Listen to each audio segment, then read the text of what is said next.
You're listening to BQN. Assimilate the audio.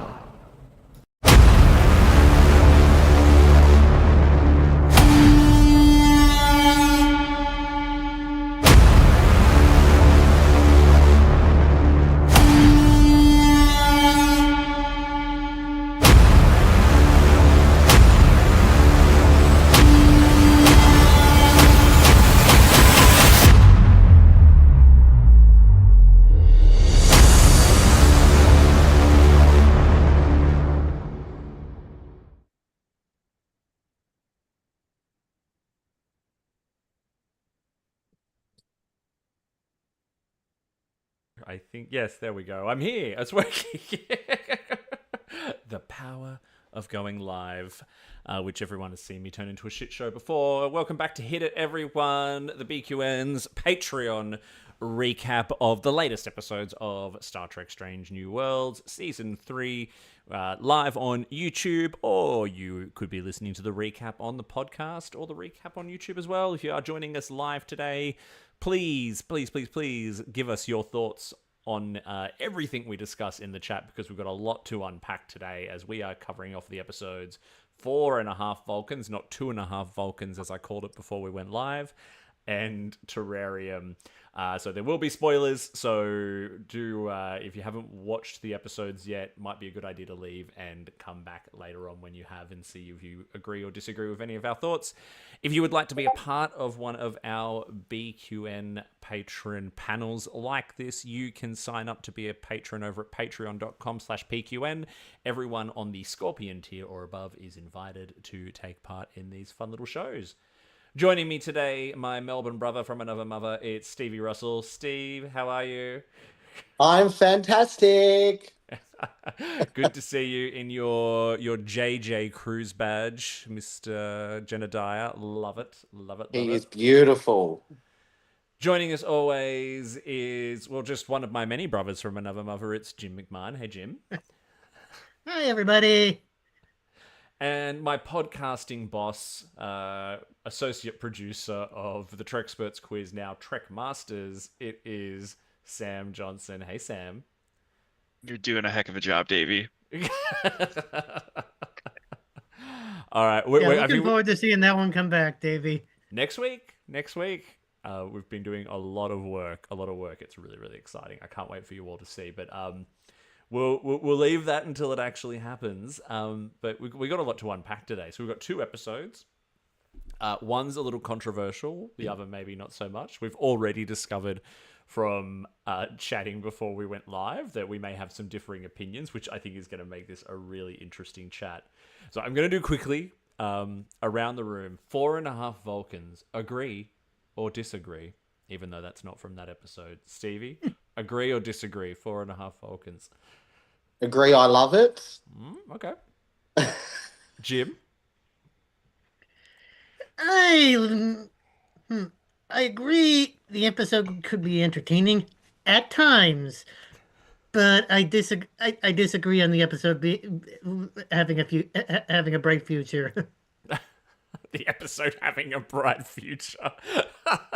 I couldn't think of another way to say it. The episode needs to get itself into rehab and clean up its act. Sam, 4.5 Vulcans. Agree or disagree? Worse than Come Along Home from Deep Space Nine. Ooh, okay, yeah. I've seen people comparing it to Code of Honor and Spock's brain. Yes, I have too. Yeah, it's certainly divided the fans. But what doesn't divide the fans is the fact that Galaxy classes. Another Steven has just joined us. Hey there, how are you? Hello.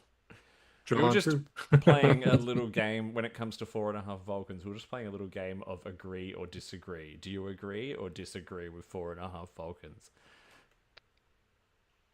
With its existence? Like what? Get some tea. More or less. I thought it was fun. Yeah, you enjoyed it? That's okay.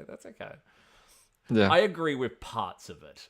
Like, parts of it I enjoyed. Parts of it I was, like, wanting to tear my eyeballs out and my ears at the same time. if both were possible. But anyway, we're gonna do our traditional run through the episode. I forced myself to do a second watch with subtitles on so I could take blow by blow notes. So I'm going to run through it, and we're going to chat about some of the important points of the episode.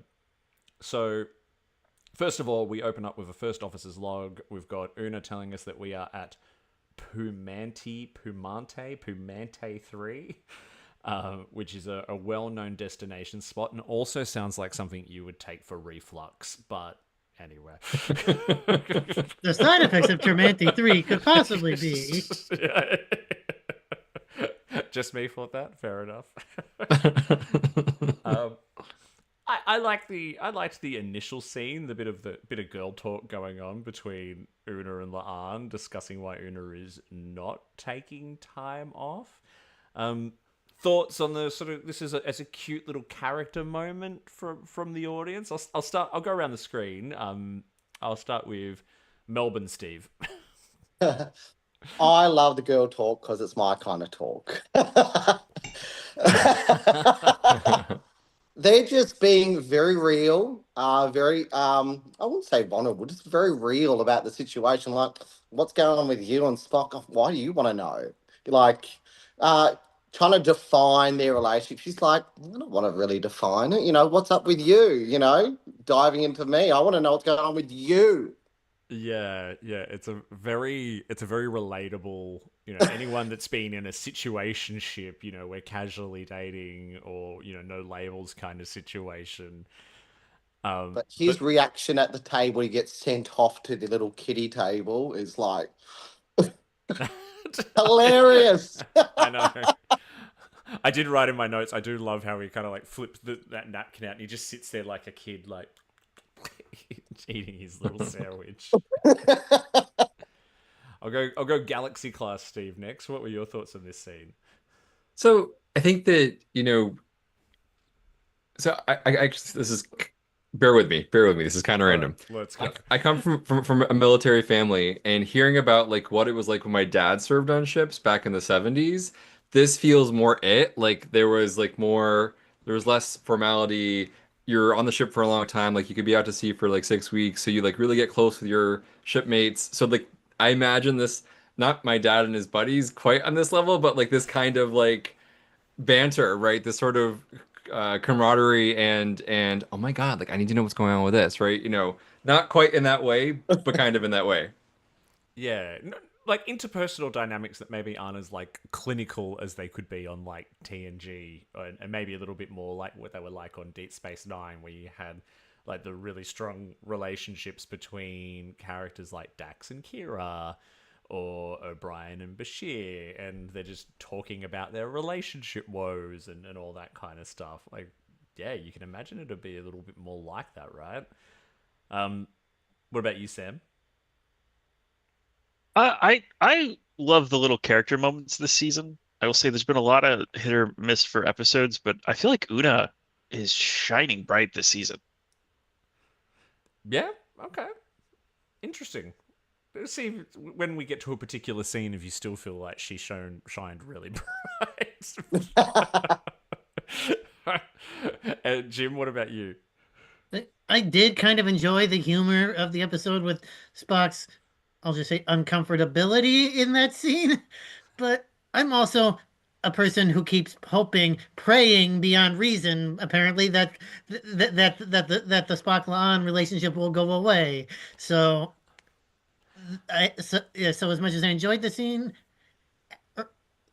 I can't explain it any better than that. Yeah, it's interesting. I think we all a lot of people reacted very adversely to when that relationship got introduced, but it hasn't really kind of been a focus of the season. Like, they're just kind of banging in the background and no one's really talking. Well, that's just what it is. It's you can't define their relationship. It doesn't have boundaries. They just banging. But it's approached that stage that like a lot of situationships do, where you're hooking up, and it's fun times, but then people either need to progress or they don't, Well, you've got the two coldest personalities together on the Yes. ship. Two broken pieces. I find the entire Spock La'an thing just odd. Thank you. Just odd. It Same. was strange enough for me when they did the whole Nurse Chapel Spock thing. I was like, well, wait a minute. But okay, I got on board, like fine. But can't we just leave Spock alone? He's still married to Pring. Can we just let that happen? Just let that run its course, you know? Yeah. Yeah, it felt odd. Like, I feel the writers are a little obsessed with him. And I guess, maybe he's an interesting character to write for, but who knows? Yeah, Maybe... and it even makes me think a little that, like, oh, we got to give Spock a relationship and all this status. Yet they seem to have conveniently forgotten about his fiancée. Yes, yes. Maybe this is why he turns into a bit of an eternal incel. He can't deal with all these women. Oh my god. Wow. I can't take that back. That's out there.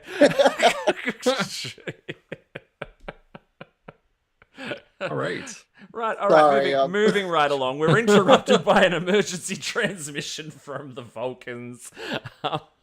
We cut to the briefing room. We find out that there is a race of being called the Tazarians, who the Vulcans met before the founding of the Federation. And there's a bit of a prime loophole approaching, as Pelia called it.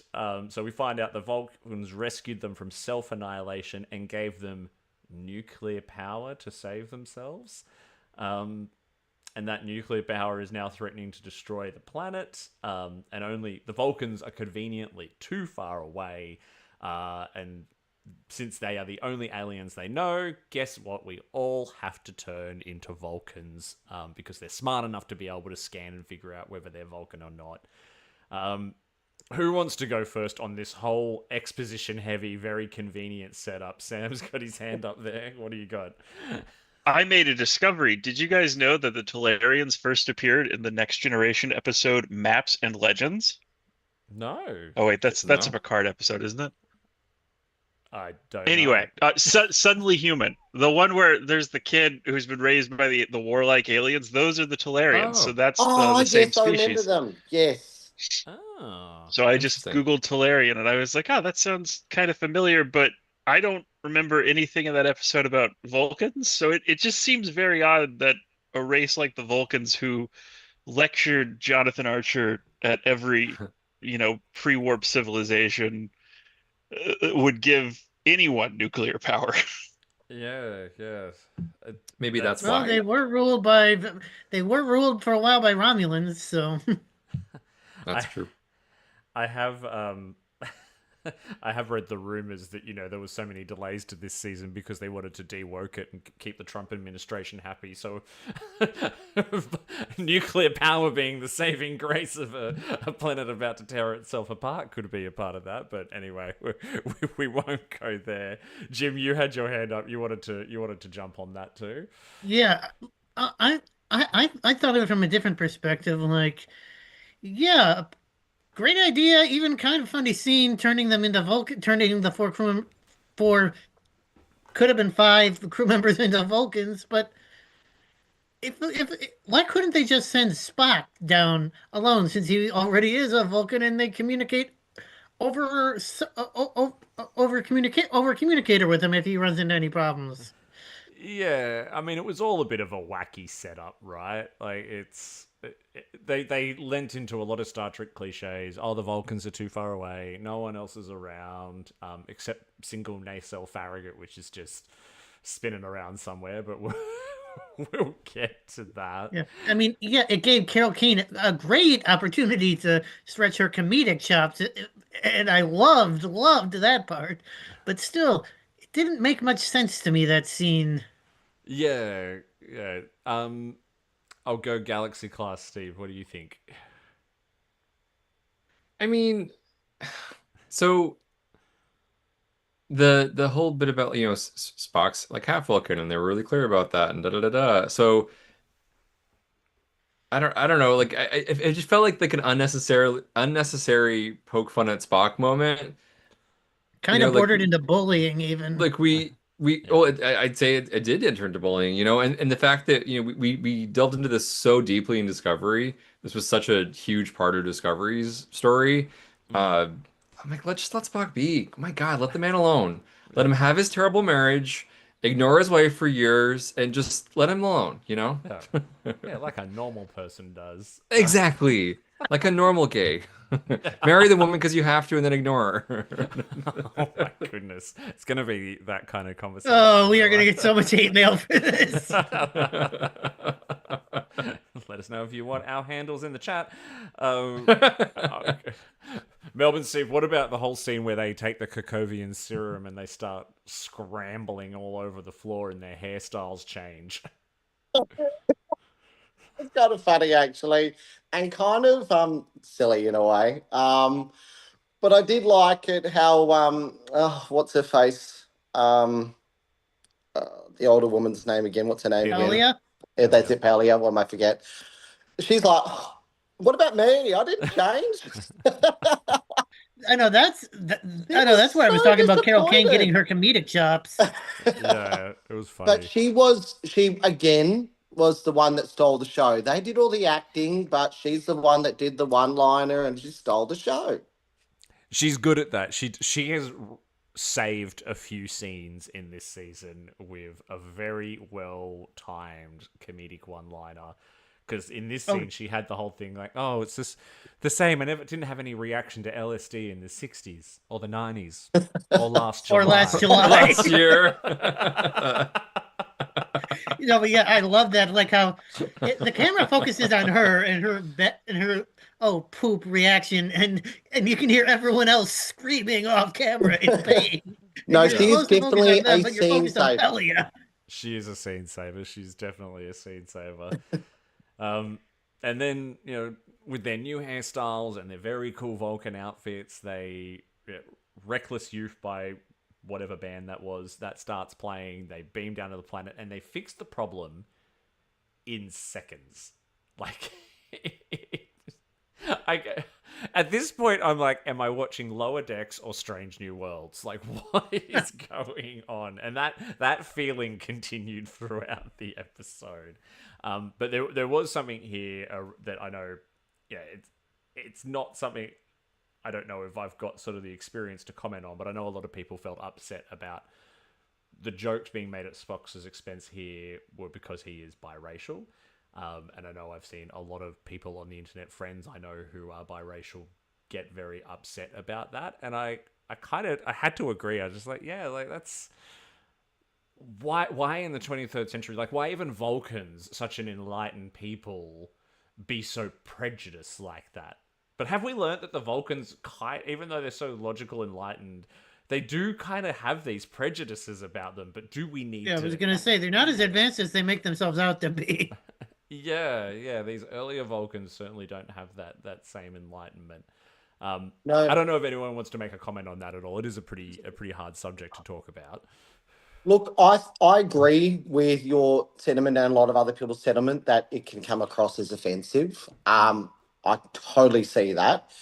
I think one of the things that kind of it humanizes is the wrong word, but it's the only word I can come up with. But it kind of shows the issues that Vulcans really do have, that they do come across, well, they want to make themselves come across as perfect, these enlightened, these people who they want to show the enlightened way of the right way. But they are really, the episodes like this really shows that Vulcans just have not come a long way. They have a lot of prejudices. And Spock deals with this with a lot of his lifetime. Yeah. And he does sort of touch on that as well, but then I think to then make it a joke was probably what was so hard for people to take in. So I think this might be an example of, I mean, we can't know this without actually talking to writers, but I've seen throughout Trek instances where the writers find something to latch on to. Oh, this will be funny. This will be fill in the emotion, and don't think about the larger context and what it could be perceived as, who it might represent. I think that in many ways, Star Trek does a good job with that and is intentional with that. But in moments like this, I think it was meant to be comedic relief. I can't know that. I'm not a writer. I wasn't in the writer's room. I'm hopeful that that's the case, that they were hoping this to be funny and didn't think about the fact that Spock is biracial, and someone who's biracial would very rightly so be offended by this. So I I think it was just like a swing and a miss moment. Again, I can't know that. I'm hopeful that's what it was, especially this late into the Trek franchise. I'm hoping that's what it was. Yeah, yeah, it'll certainly go down as a bit of a swing and a miss. And I think that's where the sort of like the code of honor references and all that kind of stuff come into it as well. But anyway, they return from the mission that was over in seconds. Pelia says they're making me look bad, which was very funny. And they give them the serum, and nothing happens. Dun dun dun. Dun, yeah. And then like very anticlimactic. Yeah, and then the one something that was going to grate my ears for the rest of the episode happened. Pike did his opening monologue in his Vulcan voice and skip intro. I didn't even pick up on that. Oh my goodness. I think MC said to me, like, how could the worst thing about this episode be Anson Mount's acting? Like, when there are so many other bad things going on at the same time. I thought it was his hair. I mean, that was... God. His hair has become, like... I don't know if they ever meant for his hair to be a joke, but it's become one. We could do an entire separate episode just on the hair jabs in this episode alone. Oh dear, it's so rigid and robot-like, and just his interpretation of a Vulcan. Oh my god, Anson, way off, way off. I love him, but way off. Anyway, we come back after that, and Umberto happens to be on board. Cool. And he has his little meeting with Uhura. He apologized for not getting back to the Enterprise sooner. So Uhura says that she'll take care of it for him. She gives this very Vulcan, like, why are you leaving me on red kind of talk? Like, you were supposed to be here, but you never made time kind of thing. And he says he will do whatever it takes to fix their problems, and she drags him away. What could it mean? This is our first introduction to Uhura's Vulcan interpretation. What did we think of that?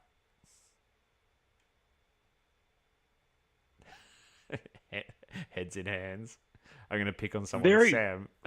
Very Romulan.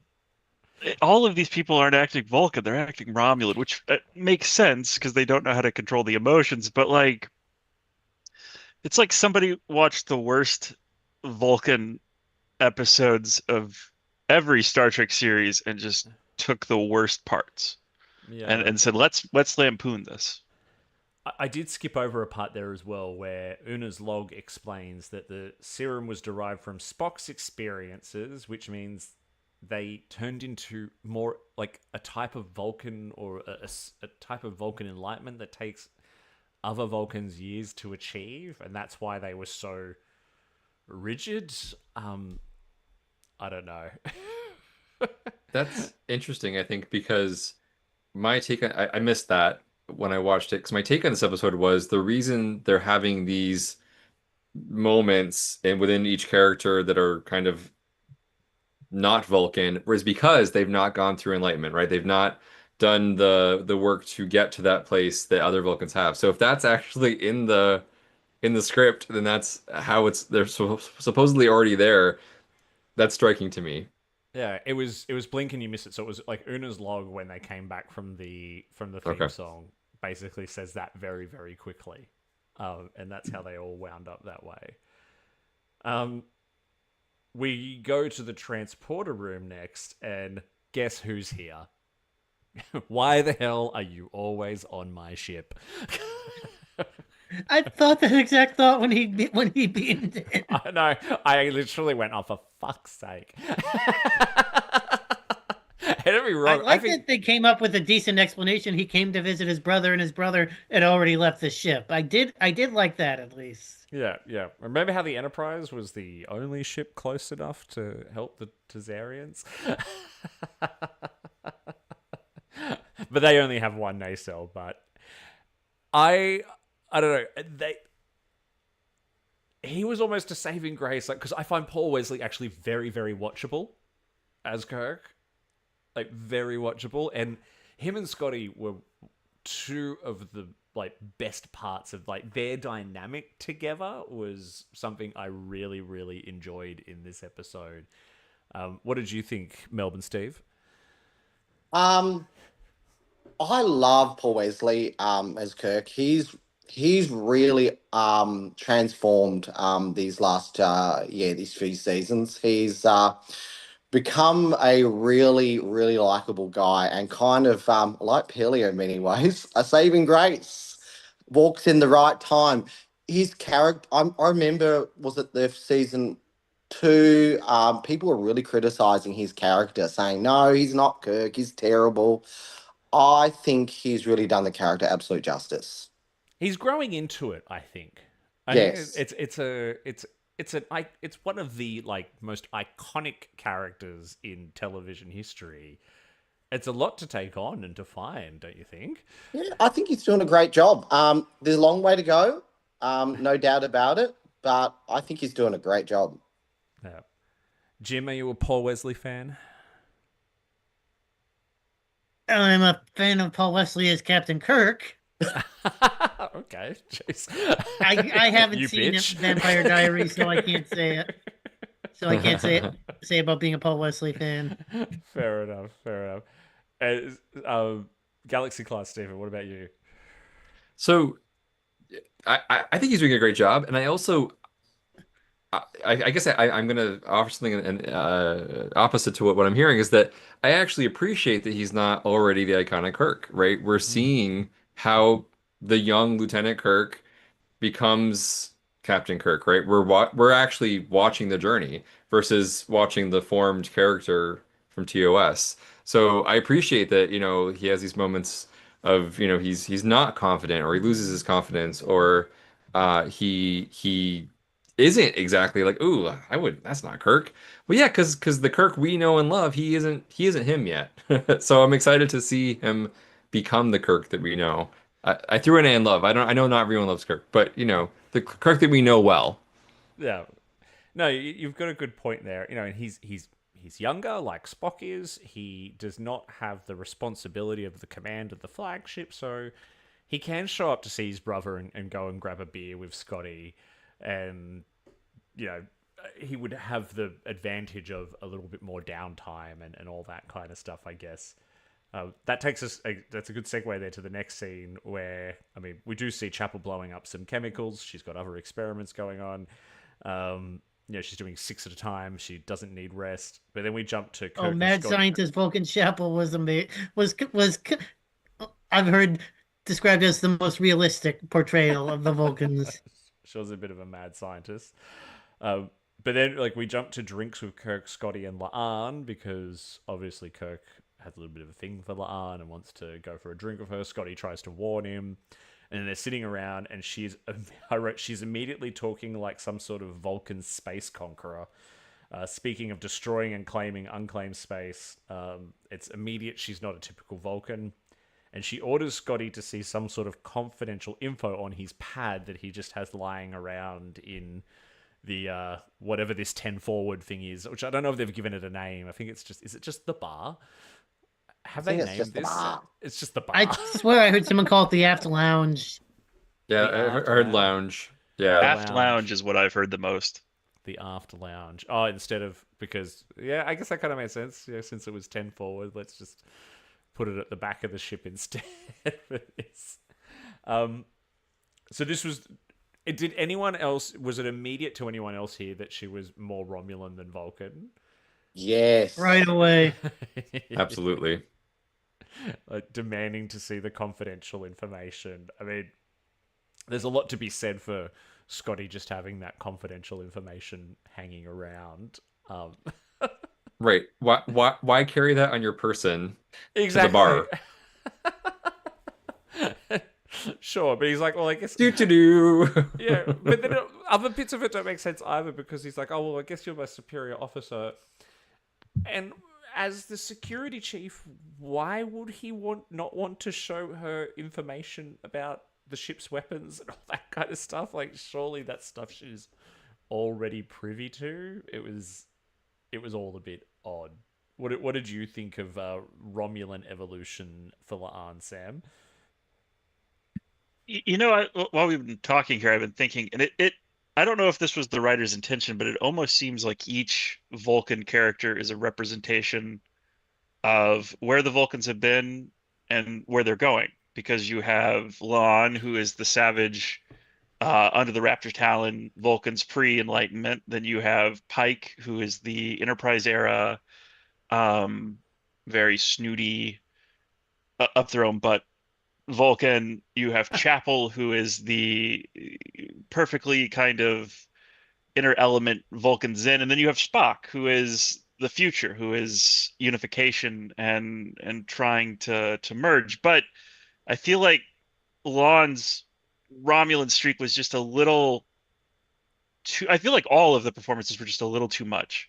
Feels like they were like pouring everything into these characters and not giving things room to breathe. Yeah, they overacted the shit out of it. With the possible exception, I thought Uhura's was slightly more restrained. I actually kind of liked hers a little bit. She had some funny little witty bits, and some of it was done to good comedic timing. Like, I really laughed when Pike was vacuuming and Patel's like, I already cleaned. And he goes, yes, and now I'm doing it properly. And I'm like, oh my God, that's my life. That's what my partner says to me every time, because I'll clean something and then he'll immediately clean over whatever I cleaned because he feels I don't clean good enough. I don't know. That made me laugh. So she takes the pad, she disappears, and then Pike shouts. We get shouty Pike again over the intercom. Number one, report to get the senior staff immediately. That was clear overacting. It was all clear overacting. They come to the senior staff. All the senior staff come to the ready room where he's removed all the chairs because they're inefficient, and he's become very shouty. And the Vulcans have decided that they choose to remain Vulcan. Dun dun dun. Una and Pike Like we couldn't have predicted that coming from 10 miles away. Yeah. And then Una and Pike speak one-on-one about the changes to the crew rotations, and all I've written here is, why would the chair be so heavy?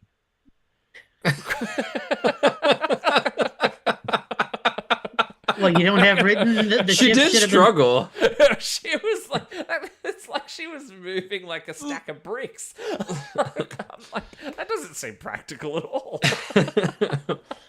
Davey, I'm surprised you don't have written, why was it 42 minutes per shift instead of 47 minutes? I rewound it, right, because I wrote 42 minutes in my notes, and I'm like, no, surely it would be 47. Like, that would be the joke, but no, it was 42. Did anyone else understand what the efficiency of that would be? Because it went over my head. I'm sure it breaks down into whatever the standard number of hours are in a day at that point, or I'm sure there's some sort of, someone was like, oh well, we're operating on a this many hours a day schedule, so divide that by blah blah blah blah 42. Yeah, maybe. I'm guessing. Yeah, it all seemed, but there was maybe a little sloppy in terms of some of the writing, but sure. You know what I was thinking of in this scene was buffer time from Lower Decks. I was just thinking, yeah, exactly, buffer time. Yeah. And when Pelia gets woken up in the quarters later, they're just having that chat in her quarters, and she's just in bed behind them. And she's like, oh, these 42-minute shifts are killing me. Again, that was like the sleigh bed, like. I know. I was like, am I watching Lower Decks? What is going on? Oh, that's funny. Speaking of her quarters, so we go to her psychedelic 60s quarters, which she has shielded from the rest of the ship, by the way. And Right. they were just okay with that. Like, this is normal. Like, I don't know. Like, did anyone else think like, why would this be allowed? Like, Sam, did that seem weird to you at all, or am I making it seem weird in context? No, it was definitely weird. It was 100%. Just everything in this episode could be put under that was definitely weird. Yeah, and it's sort of like, I mean, it was funny, but anyway, they're all speaking, having a private chat about how they should address the situation. How could they speak to them without the. They needed to speak to them without the Vulcan filter because for a Vulcan, it would be logical to remain Vulcan. So why would they want to go back? I did like the line, "It is true Vulcans can be jerks." And then Mbenga starts on with Kartras, which could be, if they experiment with this in the wrong way, could be a catastrophic oopsie. And they decide that they need other measures of persuasion first. I thought talking about Kartras here was interesting, given that when Kartra comes up in Star Trek 3, it's this whole brand new thing, but I think Strange New Worlds plays pretty fast and loose with canon. Yeah. So there's that, and then from there we moved to. Now here's the scene. I want to know what everyone thought of this scene. Pike and La'an doing their "I'm not permitted to speak of it," or whatever it was. Do you, Galaxy Class Stephen? I see you, writers. I see you trying to have fun. I appreciate what you're trying to do, but really, It made me laugh. it made me laugh. Sure, it's very tongue-in-cheek. I enjoyed it in the moment, and there was so much I feel like they tried to do this episode, and I guess maybe that would have been one of the things that would have worked well had it not had all these other things that didn't work as well accompanying it. Yeah. My 2 cents. I mean, Melbourne Steve, you really enjoyed the episode to end to end, right? So was this all just part of the comedy for you? Well, see, my favorite Star Trek episodes are like the away missions. Oh yeah. I love it when they can literally put their proverbial hair down and show a different side of them it's not the regimented uniform working at the station side. We get to see something different. While I agree, there's lots of silliness in this episode. I've got to be really honest. It was good to see a different side of them in a way. What would a Vulcan, the serum, what extremes would it bring out in their personalities and things like that. It was good to see that way. Yeah, it was. I just wish it was acted better. No, I agree with that. I did think this scene was funny. Like, it was funny. Like, like Stephen, it's somewhat unnecessary, I agree, but like, it's just the like, I'm not permitted to discuss time travel. Perhaps we should say it at the same time. Romulans. Yeah, we need like a follow-up scene of those two back as humans again, discussing like, did we just say what we thought we said to each other? We will never speak of this again, and make sure there is no record of it. I know. I'm jumping around a lot here as well. This was a hard episode to take notes on because it was so fast, like a Lower Decks episode, and it kept changing and changing. So I'm blending some of the story elements into one kind of conversation because otherwise stepping through all these little, basically a series of mini sketches, is a little hard to keep track of. Ortegas joins Berto and Uhura for lunch. Berto is acting very odd, wants vegan soup and not the 10 cheeseburgers or whatever it is that he's able to eat in 5 minutes. And we eventually find out that that Uhura did a mind meld with him to make him more compliant like a lapdog. Although she just says a lapdog would be more compliant. Sam, what did you think of the Uhura Berto Ortegas plot, and how that played out, and what that kind of showed for like Uhura and Ortegas's friendship? I I think my favorite part of the season has been the relationship between Uhura and Ortega's brother. Um, it's kind of nice to have a civilian perspective in Star Trek. I don't feel like we've had that in a while. Mm. Um, but I hated what she did to him. Felt real Yeah. familiar. So it it definitely was not at all my favorite part of the episode in any way, shape, or form. Yeah. I don't know. Jim, what did you think? I felt like the Uhura plot was a little undercooked. What did you think? Well, first off, yeah, I kind of thought so too. Like they didn't pay as much attention to Uhura as they did the other ones. But I also thought with the Uhura Umberto thing, like sure he probably went into it with a very consensual choice, but at the same time, he probably wasn't given all the necessary information. So it was kind of a violation in that regards too. Yeah. Yeah, I guess so. I mean, it's. I mean, yeah, it's a violation. Full stop. Right? Like, I mean, Ortegas is. She's pissed, and she has a right to be Yeah. pissed. Like, she's like, "That's not who he is. That's not what you like about us." Um, and I like how she sort of says, like, she says like Ortegas in an accent for the first time ever as well. By the way, that I don't know why that stuck out to me, but that cracked me up. Stephen, Galaxy Class Stephen, what do you think? I appreciated like this is the first time I believe that we actually see Ortegas's quarters. And I Mm. think that for me, gave me a lot of insight into her as a character. Um, and I think, the fact that she spoke so strongly for and of her relationship with her brother, who they are as people, why, that's why you like us, right? And calling out Uhura in a way that, like we've seen their friendship progress over time, and being able to call her out in a way that only a really good friend, a true friend, really could. I think there was some beauty in that. Even though it was like maybe a difficult thing to watch, there's some beauty in that connection that they have as friends, and and yeah, the fact that like, she mind melded with the brother and kind of made him into this. I don't even know what to call it. It was uncomfortable. It's like, wait, what did she do? I assumed at the start that she wouldn't be able to do a mind meld. Again, I missed that piece about how they're already advanced enough to da da da. But yeah, like God, why would you want to do that to your partner? No, I need you to be more compliant. Like, sure, you want to win the argument, but you don't like change how they think to do it. Like, oh, that was cringy.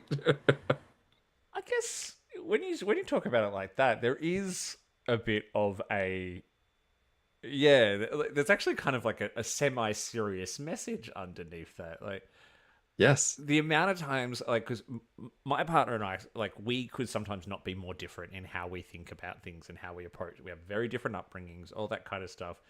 And there's some we have conversations where I'm like, but don't why don't you see it this way? Like, why are you doing it that way? Why would you do it that way? Why would you react that way? Like, and that's just who they are, and you learn to love them for who they are.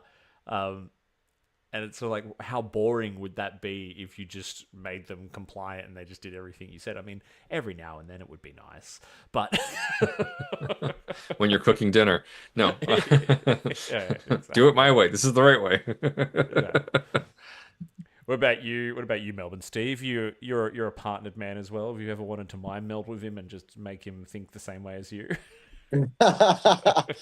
Maybe in a heated exchange, yes. So I can win an argument. I think for me, this is a bit of a misstep in the writing. I think when we talk about violations, this is a real violation of someone. And it reminds me of like that episode of TNG, The Child. Let's violate Deanna Troy and let's go along with that. I think it sends the wrong message there that this is not something you just laugh off and just Mm. no. I felt a bit uncomfortable about that. Yeah, I think we were meant to, or I don't know. Again, it was a very serious thing that got treated as a wee little bit of a joke, but yeah, it was an interesting one for sure. Like this whole episode was an interesting one, and then but then we've got like the other characters doing all their weird stuff. So we've got Chapel as well. Her plot, she breaks up with Corby. And while Spock walks in, he's like, "I'm breaking up with you," and he's like, "You already did that." And it's like, "No, I'm breaking up with you as a friend." She talks about the amount of time that she spent socializing last week, which is very inefficient. I wrote in my notes, "She is 7 of 9 now." Who was it? Someone said that they thought that Mad Scientist Chapel was one of the best parts of the episode. Was that you, Jim? Jim. Jim. Well, why did you I like don't Mad recall saying Scientist she was Chapel one of so- the best parts of the episode. I think I said she was in one of the more realistic depictions of a Vulcan. Okay, yeah. I thought it was more Borg-like to not want to cut down on your social, because Vulcans are actually kind of social. Well, that kind of struck me as also being, yeah, they may be technically biologically full Vulcan, but they're still, but at their core, as we will discuss probably a little bit later, they're still human, so they're doing full Vulcan based on what a human would perceive it to be. Yeah, possibly. I also thought that at some point, maybe each one of them was meant to represent a different facet of what we know about Vulcans. Like one, we've got the efficiency kind of thing. We've got, Pike kind of talks about a lot of the prejudice towards humans with how they smell and having to clean up after Battelle and speaking on her behalf when the Admiral shows up and all that kind of stuff. And then La'an is the ancient Romulan warlord cousins. Yeah. And I don't think we even really need to go into Patel just going to town on the Admiral and Pike at the same time. Yeah, exactly. I appreciated Sam's take on the possibility, like the observation of each Vulcan representing a different phase of Vulcan growth over Trek. I like that. I think that's really perceptive and does kind of help categorize them in their different caricatures. Yeah, it's. I wish I knew if that was intentional or not. I think one of you said before, like, I wish we could understand what the writers were thinking. Yeah. And we all know, we've all delved enough into stories of scripts in the past and how an idea can radically change from draft into what winds up on screen. Hold on, I'll text Tawny.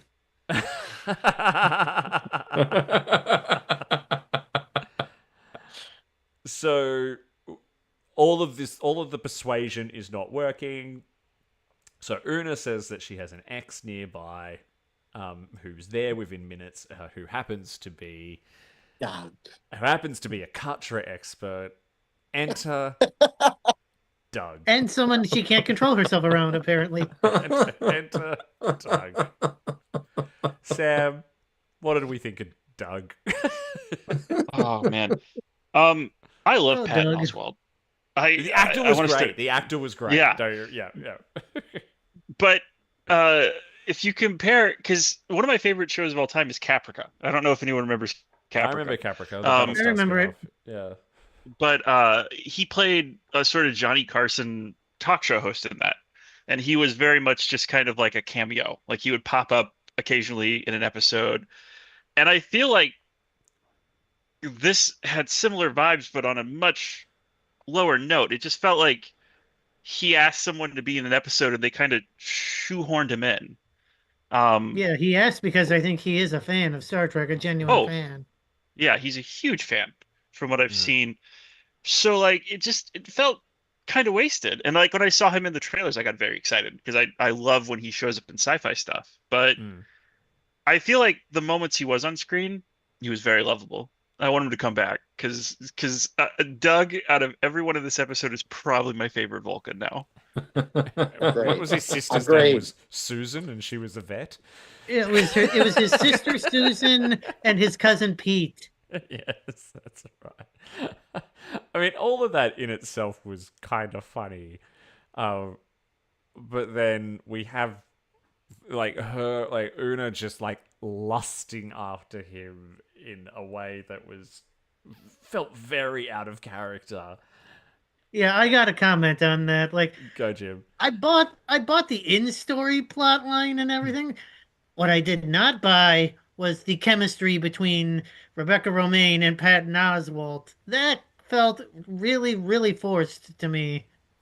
I did, and it's not because of anything like physicality and all that. Like, I No. could totally get a woman of like Una being into a man because he is creative and and being attracted to his intellect and all that kind of stuff. Yeah, Mathematics, totally. pottery. I buy that too, but I just Yeah. did not buy like the instantaneous in the moment chemistry Oh, between the two actors.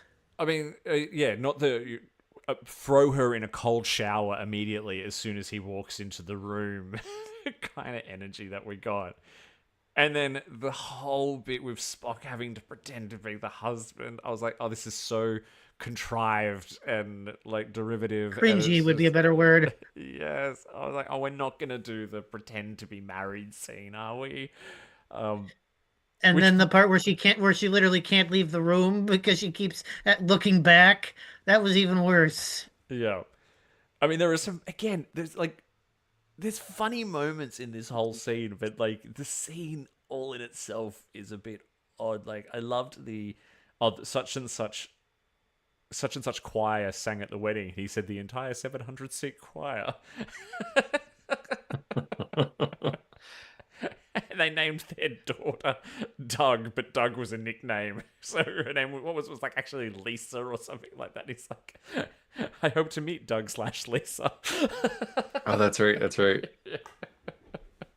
You know, I want to say I enjoyed the episode. So it took me a couple days to watch it, and I saw a lot of like, oh, this is the worst episode. So yeah, Strange New Worlds, da da da, and I was like, whatever. I take all that with a grain of salt.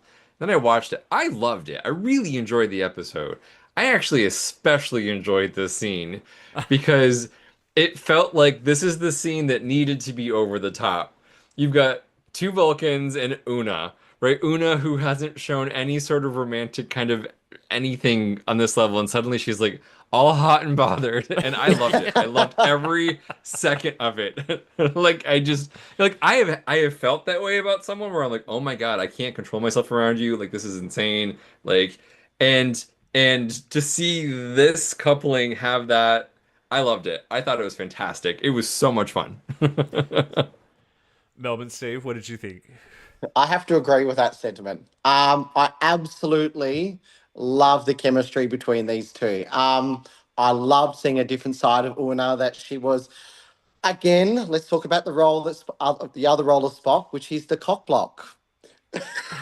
Buck, buck, He, buck. no, they love throwing him in there all the time to like, oh, that's his other role all the time. Oh my goodness. No, it was really good, and I think it was the ultimate saving grace of this whole episode. Just seeing these two banter, and I won't give it away at the end, but I have my favorite part at the end. You just killed Jim, by the way, with Cockblock Spock. Look at him, he's dying. Truly, that's what he's that's his other role being in past episodes. He's just the scapegoat. Throw him in there. Yeah, it's true. It's true. Do you agree, Sam? Is Spock a cockblock? 100%. He always has been. Oh, Anyway. you have to bring that up again. I do love it at the end as well, to get it to go away. He just picks the drink up and goes, oops. Oh, It's a very like Lucy Desi moment. yeah. It's just, sorry. Oh dear, honey. Oops. So we go to Pike's quarters next, where the Admiral has arrived. Batel's old boss in a disco uniform. I noted, by the way, he was wearing a Discovery era. Which goes to the theory that Starfleet doesn't have one uniform for the entire fleet. Different divisions can wear whatever uniform they probably decide to wear among probably choices. Yeah, it feels that way. I mean, and we did see in TOS we would see different insignias and stuff like that as well. But so he's made them. Pike has made a leek sorbet. Ugh. I think that's what he said it was. And he talks about the diabolical nature of salt and how if the food doesn't taste that way, then it shouldn't be necessary. They start discussing Batel's return to the judicial apartment, and the Pike and the Admiral become raging Vulcan misogynists. I wrote here, speaking about Batel in the third person and having all those like, oh, but she needs her treatments, and that means you'd be missing all these like sabotaging her straight away. And she obviously loses it. I love how she says, here you are sucking up to him, but you used to refer to him as the human with inappropriate hair. and tells Pike that his sorbet sucks. And she kicks I them do both remember in out. the scene going, "Go Marie, go." I liked it. I don't know. I liked that she sort of like, all right, hang on, no. Don't just talk about me and my future and whether I can keep up with the demands of the job because I require medical treatment and all that kind of stuff. Like she's like, no, you can shut the fuck up, basically. Sam, what did you think of Batel taking her power back? I loved it. I have loved Patel this season. If the entire season had just been about her and her Gorn affliction, I would have loved it. And I love that she stood up to Admiral Pointy Ears. So, I forgot to girl write power. his name down, so Admiral Pointy Ears will have to do. What about you, Melbourne Steve?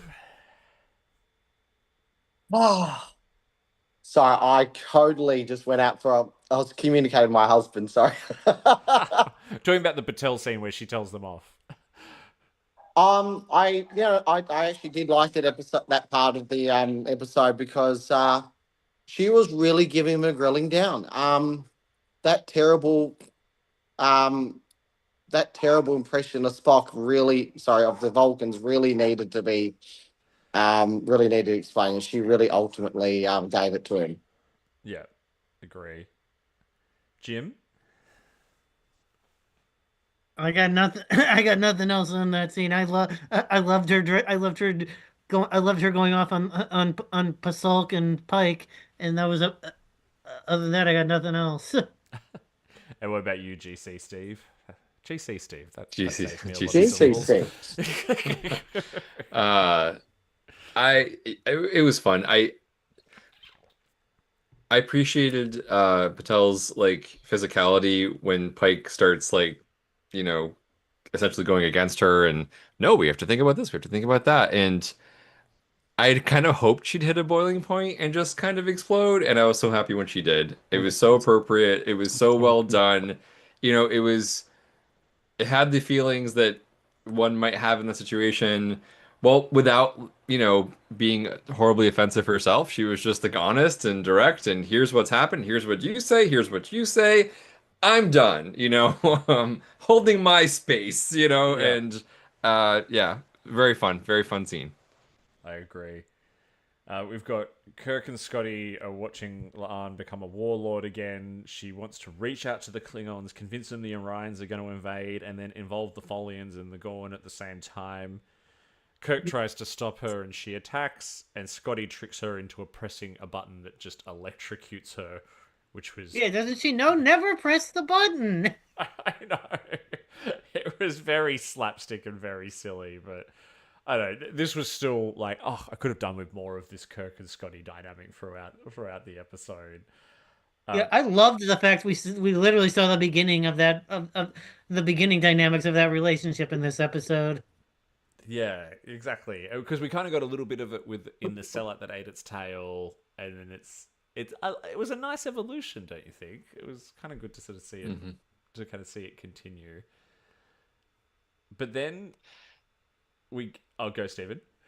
I was gonna say so at this last Star Trek Las Vegas convention, we get to talk a little bit with Martin Quinn, right? The actor who plays Scotty, And I don't know, a few months ago when he first, a few months ago, wasn't that long ago, when he first kind of showed up, I started following him on Instagram, and he is Scotty. Like he is this funny, quirky, tongue-in-cheek. Like he is a funny character. So I think the writers are just having a field day with who this man is, and I appreciate seeing it very much in this episode, right? Where he's accidentally successful in neutralizing La'an, right? Yeah. Yeah, I guess I'll do this now. Oh, look at that, it worked great. Yeah, so yeah, I think that seeing this sort of young whimsical Scotty who's just kind of like he's smart, right? He's bright, he's educated, and he's young. And there's a lot of whimsy and fun in there, and I think we see it especially in this scene. Especially and then also like was mentioned, tying into his relationship growing with Kirk. Sam, are you a fan of the Kirk and Scotty relationship and how that's growing? I'm a fan of probably every single actor who is playing a TOS character. I think they are doing one hell of a job. But he is making me want a spin-off after Strange New World ends that is just a remake of TOS with these characters and just the whimsy and the fun because he is so amazing. He's the best Scotty since James Doohan. I'm down with that. I'm down with that. Then something happens interestingly here. A whole bunch of stuff happens off camera because we skip to the next scene and it's Una giving a log saying that it's all been fixed. Doug agreed to fix everyone's catchers and it's done. They everyone- realized they were getting to the end of the episode. Which is actually, if you watch, like, especially TNG, that happened a lot in TNG as well. Like, there'd be this, Absolutely. They would build the stakes so high, and then all of a sudden, the problem would all get solved off camera, and they'd all be sitting in sickbay going, oh, jeez, what did I drink last night? Like, I wrote that, like, the whole scene where they're standing in the sickbay was like a hangover. They all had a hangover, and they're all like, oh my God, what did I do? Blah, blah, blah. Chapel needs to sleep because she hasn't slept in days. But we do find out that La'an has not returned. She's holding out. I wonder what we all thought of the reason. What was the reason why she behaved that way? Was because she had Noonien Singh DNA because of her augment. I mean, she herself is not an augment, but she is the product of augments. Which, knowing so much about Khan in this space has always kind of bothered me, but I don't know. I'll start with you, Sam. What did you think of that? I find the whole I come from augments thing kind of weird because the augment crisis kind of predates World War III, which on its own was like 200 years ago at this point. So I feel like 200 years of genetic drift would just wipe out any sort of augment DNA. But I mean, at the same time, who knows with Trek? So I find it a very kind of shoehorned in reason why she wouldn't want to come back. Yeah. I mean, they just wanted to bring it up, I think. But GC, Steve, what about you? So, I'll see your shoehorned augment, Sam, and raise you a shoehorned Noonien Singh. I feel like her entire existence as a descendant of Khan Noonien Singh just, it's like with Dr. Soong, right? With the data stuff, like it just keeps coming back, and there were lots of pieces that were really cool and interesting. And okay, we're okay, we get it. Like this was a fascinating thing. Someone somewhere in the writer's room, producer, someone is like, oh, this is important to me. Do more of this, right? Because it doesn't fit. It is shoehorned. It doesn't flow with a series that seems to, from my perspective, flow very well, right? This is a fantastic Star Trek series. They do so many wonderful things, but the whole Noonien Singh thing just never has seemed to fit to me. And so this you throw in the augment bit, I'm like, I'm lost. Cool. Here's my moment of suspended disbelief. Thank you, Star Trek, for new episodes and move on. Yeah, it's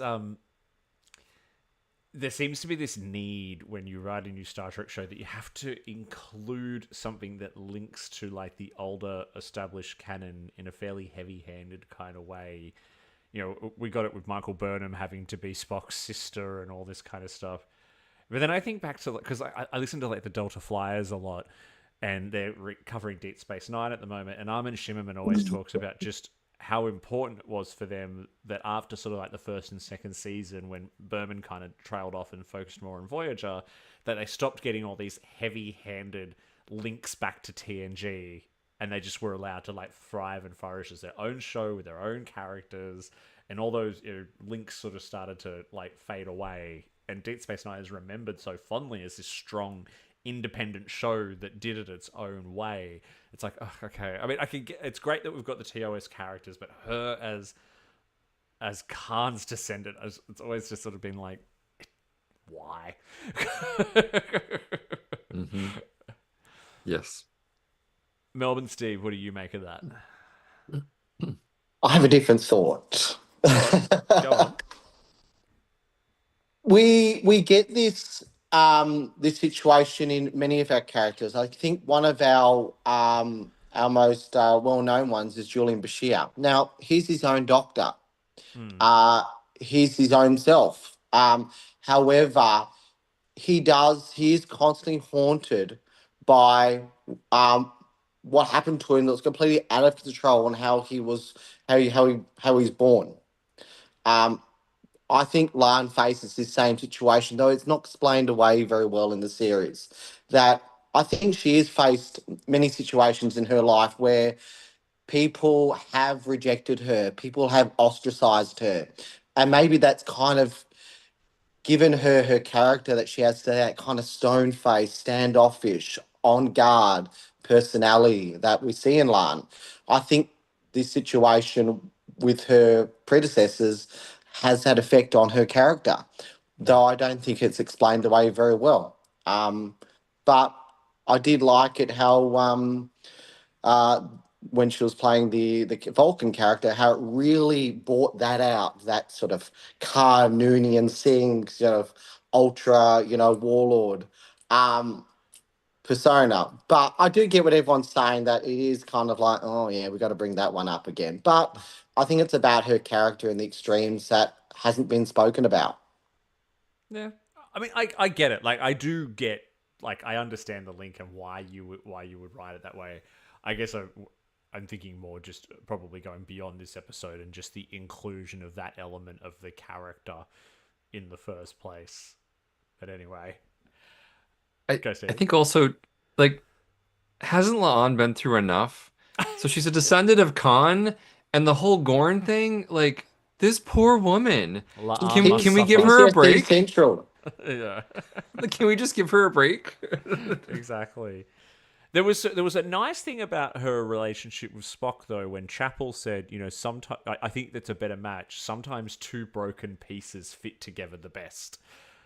Chapel said in that, and so you do get that nice thing where the fight turns into the dance. And although I thought that the filming of that looked terrible, because I was very aware that they were on a set, but I think it was because it was meant to be a dream. You could kind of suspend disbelief.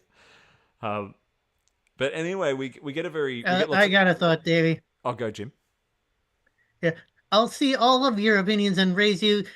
The producers or writers or whichever combination were just have become just so attached to. Oh, these two can dance. Let's add a dancing scene. She is a fabulous dance instructor. Indeed. Yeah, we have to get a dancing scene in. Oh, dear. All right, we've got to wrap this one up because we've got to move on to Terrarium, which will be an easier one to cover because it doesn't jump around as much. But basically, I've written here, Spock and La'an make out, Uhura and Birdo make up, which in a very cute scene. Batel gets promoted to the top job, That scene I liked. Like, she gets a promotion basically because she tells off her boss. Yeah, and I love how Pike's like, "Am I slightly forgiven now?" That Yeah. was cute. Although his surprise reaction shot was thankfully the last of his overacting. Yeah, yeah. Chapel makes terrible plomeek soup, and what I wrote in her cozy studio apartment quarters. Did we really need to bring Corby on for that scene? Like did he- everyone else is in these like big beautiful apartment, like Right. full like quarters. Yet she seems to be in like the New York tenement apartment. Like it's Yeah. just this tiny little. Yeah, I know, but like, space. did they really need to have Corby physically come on set? They couldn't have done a video shot. It's a very small galaxy. La'an apologizes to Una. Una's like, nah, I'm going on a date with Doug. Love it. But she does mention the reason why things were getting so weird is because Spock left clean socks in a drawer in her apartment. She's like, dirty socks? No, worse, clean ones. Are we draw people now? What is that? Love that. We've all been there. And Una goes for drinks with Doug, and then we also get the quirky post-credit scene, which a lot of people missed. Loved it. A lot of people I missed. loved it. Yeah. I think I might have been one of those people. What was the post-credit scene? Yeah, I am too. You haven't seen the post-credit scene? No. Oh, maybe we shouldn't talk about it then, because you need to go and watch it. Yeah, go watch it. Absolutely. Let's not talk about it. Go see it. Go enjoy it for yourselves. Yeah. We'll Darn. leave it there. Can I throw one in there? Go for it. Let's talk about Una's black dress. Oh, I love it. I love the way she was holding that cocktail and everything in that scene. She was like, "Yep, Doug, come and get it." Oh my God, that And was then the they best. walk I off, think presumably to her quarters. that was the best they have made Rebecca Romaine look to date in her entire Star Trek career so far. It is interesting to me. Like, she's a beautiful woman, and in Star Trek, she's not unattractive, but she's very handsome as number She's- one, right? They make her Absolutely. very official, very Right. senior officer, because even in the first season, she was like, "Oh, everyone thinks you're scary." She's like, "No, I'm fun. I can be fun." When she does the whole Enterprise bingo thing. But anyway, there we have it. 4.5 Vulcans. Wow, that went for a lot longer than I thought it would, but I guess there's a lot to discuss there. There's a lot of opinions. There was a lot of opinions. Yeah, and I will admit about 4.5 Vulcans, the whole racism thing that a lot of people are hung up over on this episode, like, it went over my head until like a couple of days later. I think it's one of those things that can go over your head if it's not your lived experience. I think one of the things Agreed. just to loop back to that quickly, when it really dawned on me was I saw Giraffe from Strange New Pod talk about it on her story on Instagram, and I heard a very personal story and the impact that had on someone. And I heard other people who are biracial as well talk about that kind of thing and what their experiences have been and the living in two worlds. And I was like, yeah, it could seem very funny, but then when that your lived experience has been that's a joke, or people have treated you as a joke for the same way, then yeah, it can be. It could have been handled a lot better, right? I think So much better. Yeah. Agreed. I admit it went over my head. Because it's not my lived experience. Though I did see, obviously, how this is kind of like the same sort of message, the same sort of storyline where Spock is continually cast aside, bullied by his own people. Yeah, I agree. All right, we got to move on. Sorry. No. It's all good. Terrarium, or AKA the Ortegas Talks to Herself episode, as I have titled it here. Should we do again? Agree or disagree? I agree. I'm just going to throw it out there. I'm going to agree. What about you, John? I agree. GC Steve. Wait, I'm a little confused. Agree with the title? Agree with the Just what are the we agreeing or disagreeing with? The episode? It- Oh, okay. Did you like the episode? Agree or disagree? Perfect. Agree. Sam? I'm like, woo. Took a mouthful of ice before you asked me.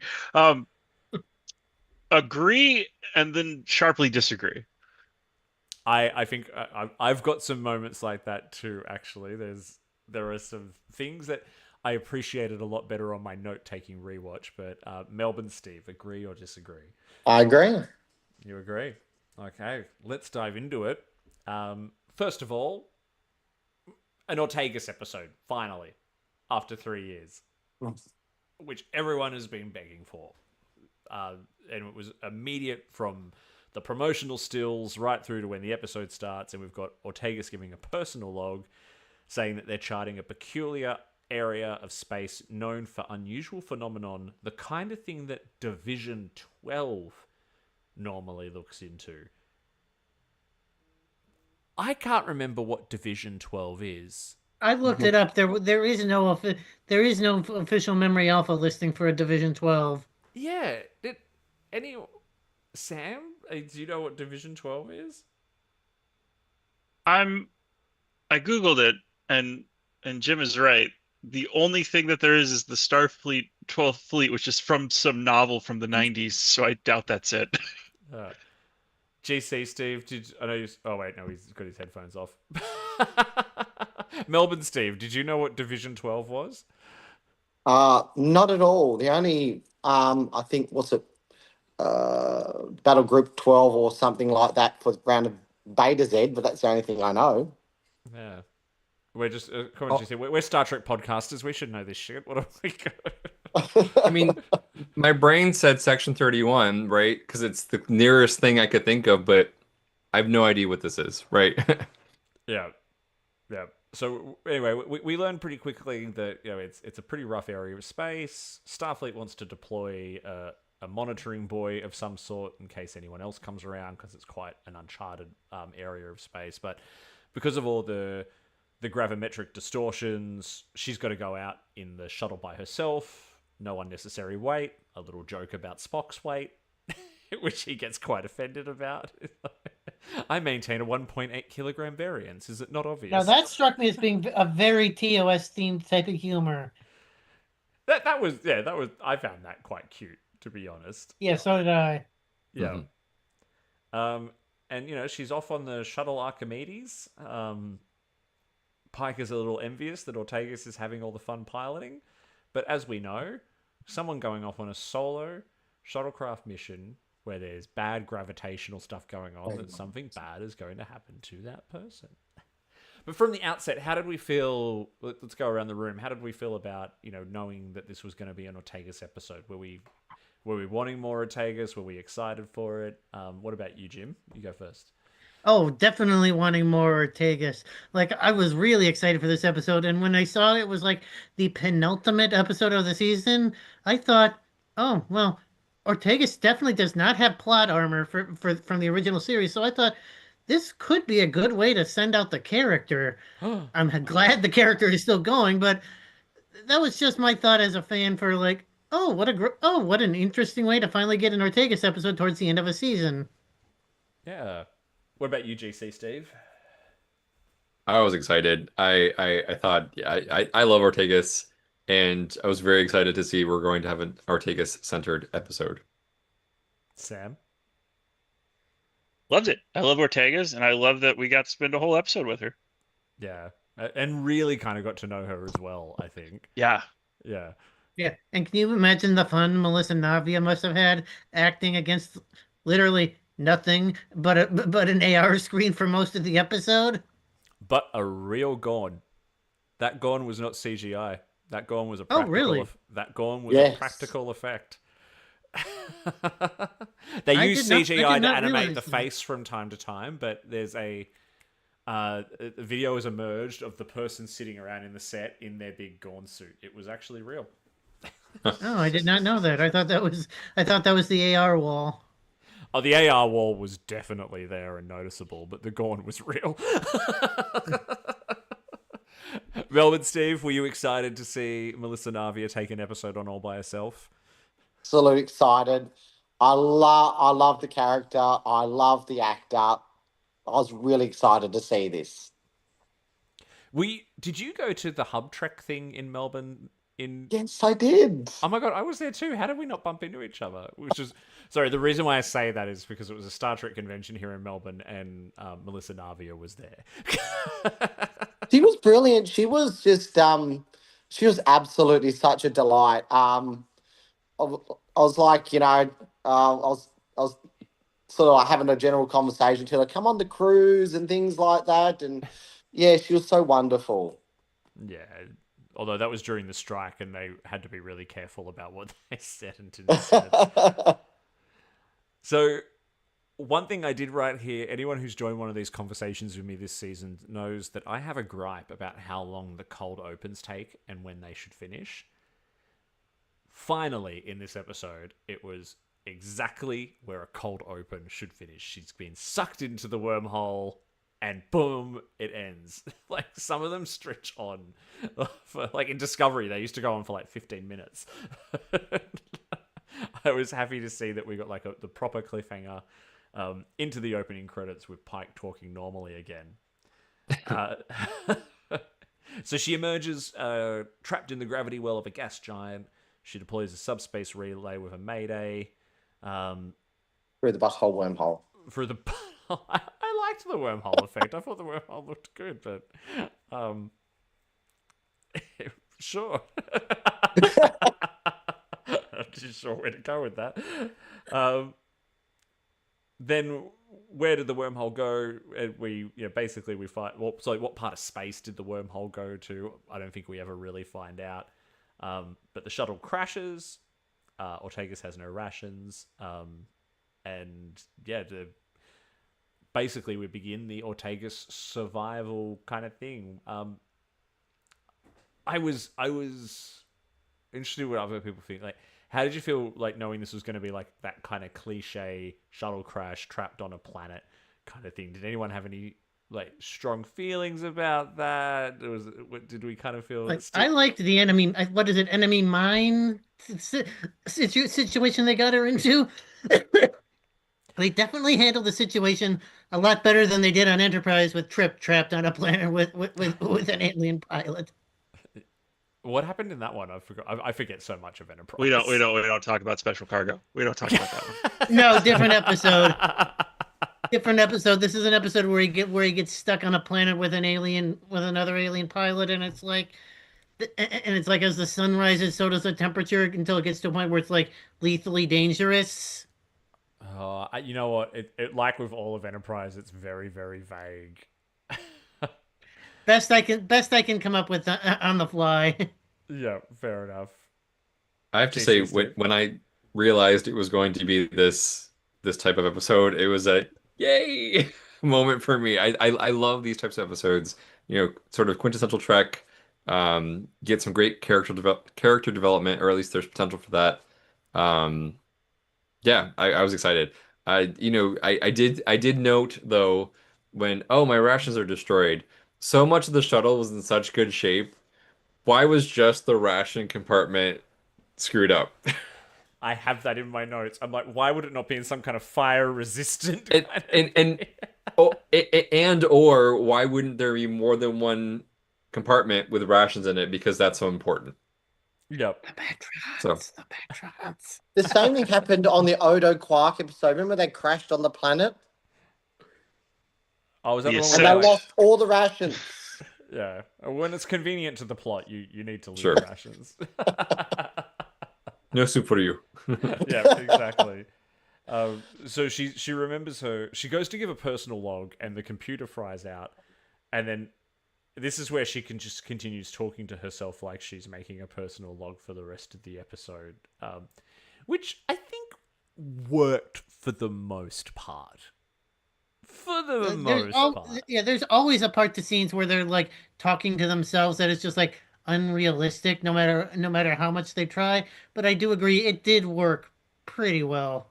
Yeah, especially when she's with the Gorn and the Gorn can't understand. Well, actually, the Gorn could understand her, but yeah, it did work. Like, I spent a bit of the early parts of the episode going, "Oh, why is this happening? Why can she breathe the air? Rah rah rah." But I think the power in this episode is it actually explains itself along the way, which was pretty cool.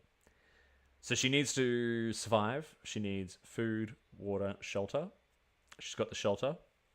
And she makes a little atmospheric condenser, which she makes water. Yeah, it's I was water. I was like, why wouldn't she put that outside? Like, why? I guess.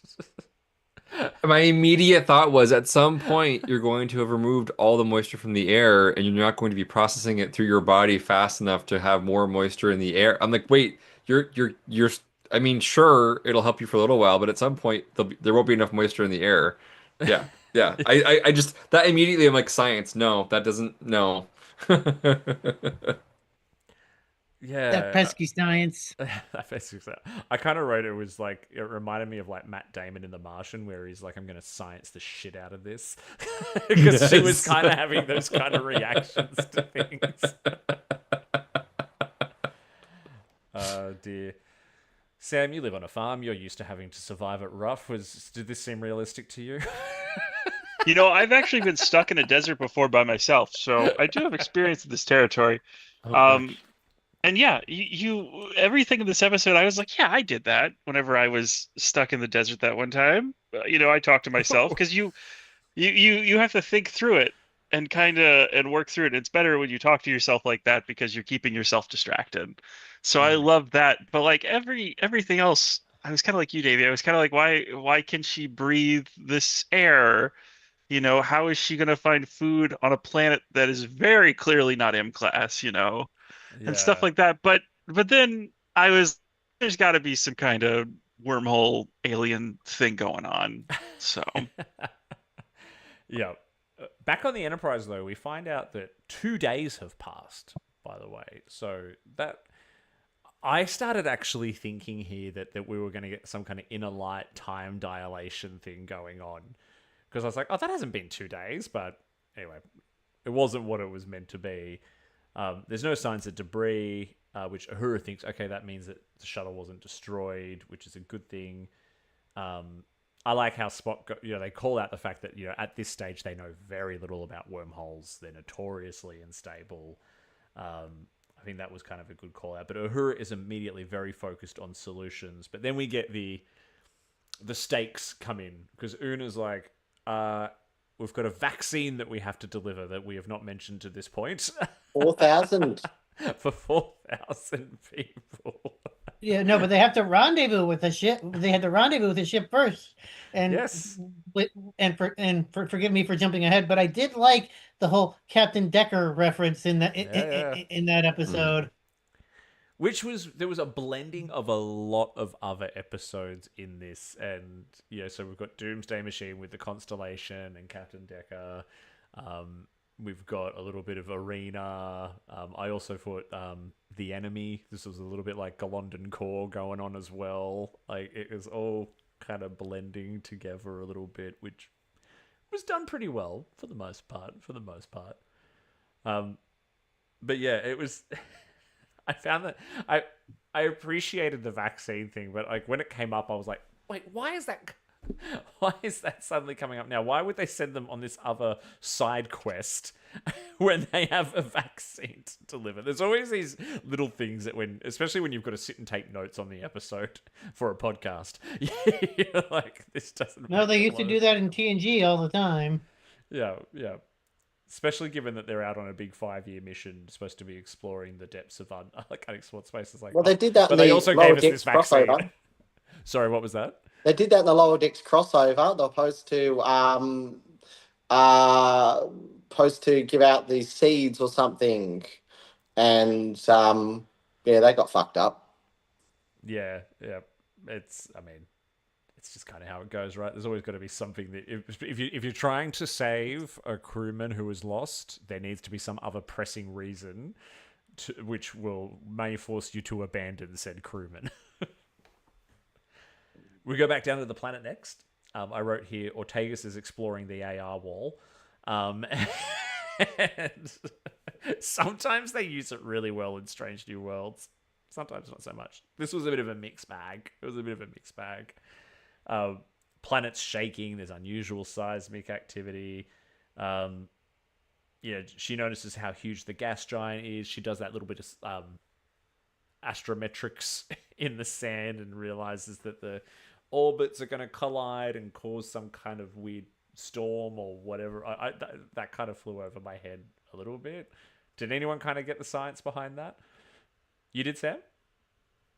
Yeah, because gas giants are primarily made up of heavy gases and stuff we definitely can't breathe. So if a planet were to pass through, even barely, which the moons of our gas giants in our solar system do, it would literally flood that moon with those gases until it kind of passed through. So what she was worried about was whenever they would hit, it would literally be like you see in the background, the big windstorm behind her. That's probably the gas giant hitting. So I love that because that was real science. I thought that was really cool. No, it makes sense. I wasn't quite getting it in the moment, but now I do. The more you know. Do you know what? Like, that was never a thing in Australia, but I only know it because it's been made fun of so much in other things. It was so present in my childhood. Mine too. Like you could not escape. You could not escape that. So that's going to limit her time to find food. Although she doesn't seem to be in much of a rush, and that happens at multiple points throughout this episode, where the stakes are being rising, and she sits down and plays chess instead. But before long, she spots the light. She's like, oh, neighbors. And then, hands up if you saw the Gorn coming from a mile away. Did everyone know this was going to... Was anyone surprised by the arrival of the Gorn? GC, Steve, you were? I was. Well, wait. I always hesitate when the recap comes up because I'm watching it as it's happening, right? Like I'm watching it weekly. Do I want the recap? Do I not? Because it often gives spoilers or teasers for what's coming up, right? There's foreshadowing. So there was a whole piece in the recap about the Gorn. So I knew the Gorn were going to come in at some point, and then I promptly forgot that. So I had that moment in the recap, and then kind of just was in the episode. So I was in that moment surprised, and then remembered, oh right, they told us this was going to happen. Yeah. And what did we all think of the actual Gorn prosthetic itself? I don't know. I liked it. Sam, you just had a bit of an adverse reaction. I don't know if it was No, I was reaching up to mute my mic because I loved it. Because I work a little bit in practical effects, and the fact that they built a Gorn suit was just... I loved it. As soon as I realized it was practical, I was like, this is the Star Trek I've been longing for. Mm-hmm. Yeah, I mean, I didn't even until you told me, Davey, I didn't even realize it was practical. I thought it was CG. Yeah, like I said, elements of it obviously were. There were times when you could kind of tell that they'd use some CG to give the face some more, less puppet-like movement. But yeah, in general, it was a human being inside a giant puppet operating it from the inside, which was pretty cool. There was probably some like remote control elements going on for like eyes and mouth and all that kind of thing. But did the practical Gorn remind anyone of the Skeksis from the Dark Crystal? Oh my God! Yes. I was more. It immediately came to mind the Skeksis. I haven't seen that film in years, so no. I actually was thinking of the Koopa Troopers from the 90s Super Mario movie. Yes! Oh my gosh, yes! That's what Taya should have done. She just should have hopped and bounced on her. Yeah, de-evolve. Cretaceous. So you'll never be able to unsee that. Yeah, but anyway, the Gorn approaches. She's been ruffling around. I wrote down here, the Gorn can immediately tell that Goldilocks has been sleeping in their bed and eating their porridge. Because it's kind of, there's that sense that something's going on. And then we get, the Gorn shows up, grabs her, and she's like, all right, just do it. Just get it over with. And it throws her to the side, and then just grabs that bug, the little witchetty grub giant thing that comes out of the ground, and then just walks off. Yeah. Although it did to anyone else, did it look like for a second the Gorn was going to drop Ortegas into the hole? I thought that maybe that was, it's like, yeah, that was where I thought we were in for an arena battle. Possibly. But Dave, no. have you eaten a witchetty grub? Have I eaten a witchetty grub? Is that what you're putting on your toast right there in front of us? Okay. Sorry, Vegemite. Vegemite, there we go. It is Sunday morning for us, so we are doing a live broadcast while Steve makes his breakfast. So anyway, she goes back over to the Gorn, and she thinks that the Gorn's still going to eat her, and instead it offers her some of the bug meat, in which she eats in a way that I was so disgusted by this scene. I was like, Oh, I couldn't even look at the screen. I couldn't look at it. Whatever that prop was, it looked so real and gooey and gross. I could only watch it on the second take. The first one, I just had to cover my face. Yeah. Yeah, it's same. I actually covered my face and just listened. I'm like, okay, I'll know when it's done. I didn't want to watch that. Yeah. So she eats it because she's starving. Some time passes. But her guttural gag reaction was amazing. Well, I think that's just Melissa Navu was just so great in this whole episode. Like, it's not when you have not had a significant plot in 3 seasons and then you get given an entire episode to carry. I think she did exceptionally well. Like, I agree. Mm-hmm. She knows, even though she hasn't had much. Like, the character doesn't always have a lot to do. She knows who that character is. And I think we've gotten to know her anyway. And I feel like it was exactly how I expected her to be in this kind of situation. She's kind of like, she's not exactly a badass, but she's got a bit of badass to her. But she's also kind of quirky at the same time. She's a little crazy. Like, yeah, it was good. She was fantastic. So after she does the eating thing, so the Gorn is now asleep, which it does a lot of, by the way. The Gorn sleeps a lot. There's a lot of sleeping that happens in this episode, given how time... She's injured. She's not injured in this part. Oh, fair. Well, there's not much to do on the planet, really. True. So, but Ortegas jumps in, and what does she do? She steals the comms array. She's like, oh, that's the comms array, which I guess she would recognize from when she flew the Gorn ship in Hegemony Part 2. And that's when she notices the bright light in the sky. What did people think was happening at this point when you saw the bright light in the sky? What did you think, Sam? Well, combined with the wormhole, part of me was crossing my fingers and praying it was the prophets. Because I thought that would have been so cool if it was... you know what? There was a point in the episode where I was like, God, it would be so cool if Benjamin Sisko just showed up and said I was watching you this whole time, you know? As that's how Sisko comes back into Trek. But that would be amazing, but I don't see that ever. I don't. No. They could write the best script in the world, and I don't think they'd get Avery Brooks back. Not at all. So I loved it because it was so classic Trek. It's some weird all-powerful alien has abducted a human and put him into a trial, and it's a mystery. And do I wish it wasn't the alien it turned out to be? Yeah, but did that ruin it? A little bit, but I still loved it. Yeah. What about you, Jim? I kind of predicted it was going to be the Metrons. Like, given that it's TOS era, advanced species beyond all known reason, and bright white light, that's where my mind automatically went, was to the Metrons. Okay. Yeah, I didn't clock Metrons at all until the end. GC Steve, you look like you're the same, shaking your head there. I was like, oh, that's okay. Yeah, I'll buy it. Yeah. Cool.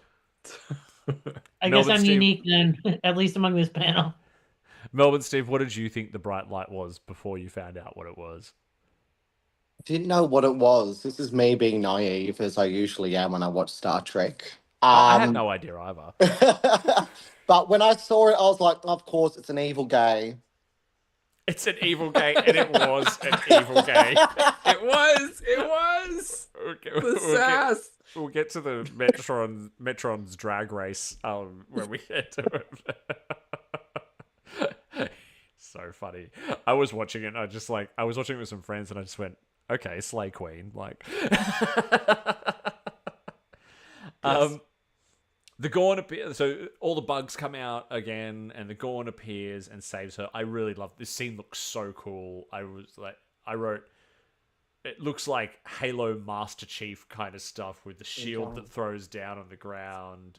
Not before the Gorn gets its leg bitten though, which turns out to be pretty bad for the Gorn and an injury that lasts for the rest of the episode. But then we go back to we haven't touched too much on what's been going back on the Enterprise. So Uhura's desperate. Like Pike's on board. Una's constantly reminding us of the vaccine. She's run 20 simulations of trying to get another shuttle through because the aperture's closing and blah, blah, blah. And she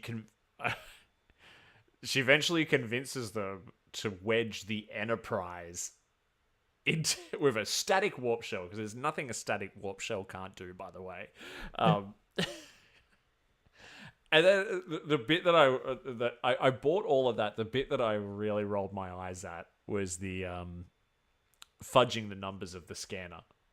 Mm-hmm. How he's I like, got something to say about that, Davey. Go on, Jim. Like I thought that was a great character development thing for Uhura, because the Uhura we've seen up to this point has been very much a rule follower, but the Uhura Nichelle played back in the day, like yeah, she liked following rules, but she knew when to bend them or even slightly break them. I saw this as like the beginning of that character, because this character we see played by Celia doesn't necessarily strike you as the type of person who will pull a phase around Mr. Adventure. This is the beginning of her transformation into that. Yeah. I don't know. Anyone else have any strong thoughts on that? Because I just thought that how she just slid it and it was like above 60%. Go GC Steve.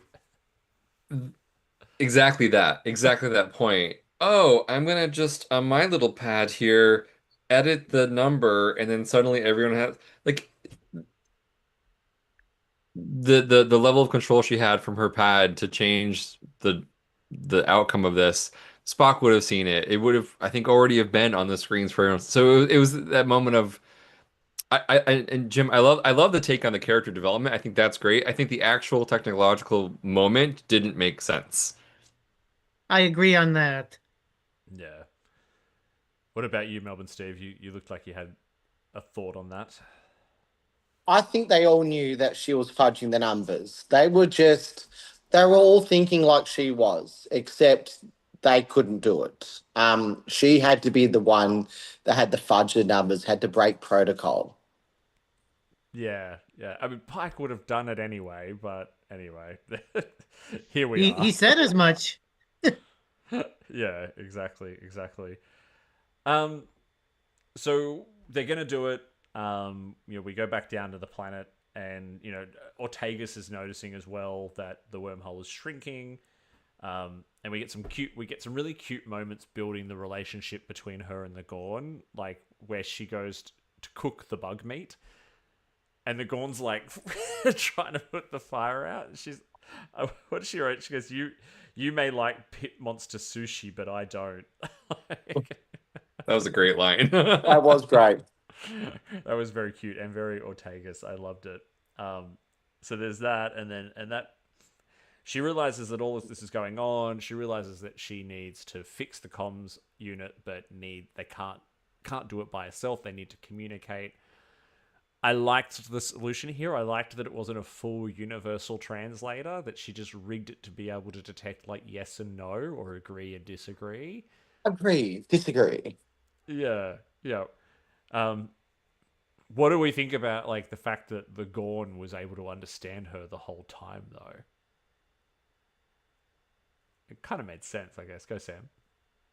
I feel like they've already got universal translators on Earth, so the Gorn, a relatively new species that hasn't really been contacted by the Federation, I could totally buy that they have some kind of advanced, whatchamacallit, universal translator that can understand her.